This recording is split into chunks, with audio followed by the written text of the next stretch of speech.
have two working groups that will start its work end of this summer. This is Policy Development Group, and the other is Consultations and Outreach Group. And a Legal Framework Group will start its work in the beginning of next year. Especially the Policy Development Group will feed on the materials that were prepared by the experts and build on them.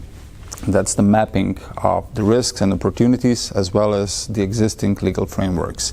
It will try to identify and analyze the existing AI applications and their impact, and to identify the risks, threats and opportunities, and on the basis of that to develop proposals for policies and measures, as well as propose elements of legal framework, which will then feed into the work of the Legal Framework Group, which will try to develop the solutions within the legal framework, either drafting new materials or proposing soft law instruments in regard to that.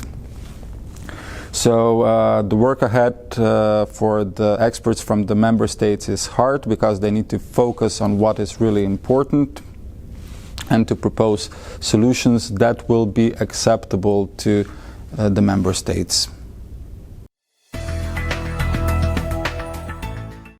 What's also very important is the cooperation that we have with other stakeholders, not just member states, but also with the civil society, business sector, and other international organizations that are working in the field.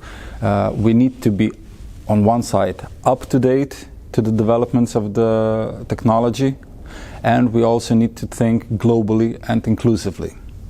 So we already have observers and participants within CAHAI, and we have already asked for their input through the questionnaires, but we will also go into consultations based on the materials that we've already prepared and that we will be preparing in the near future. We want especially close cooperation and favorably coordination and search for synergies with other international organizations such as European Union, OECD, United Nations, because we all and each of us have specific strength points, specific added value, and the added value of Council of Europe is that it can prepare legally binding documents with mechanisms to enforce it in the field of human rights, rule of law and democracy. So we hope that this cooperation will allow us to multiply our strength, not to cause any divergences.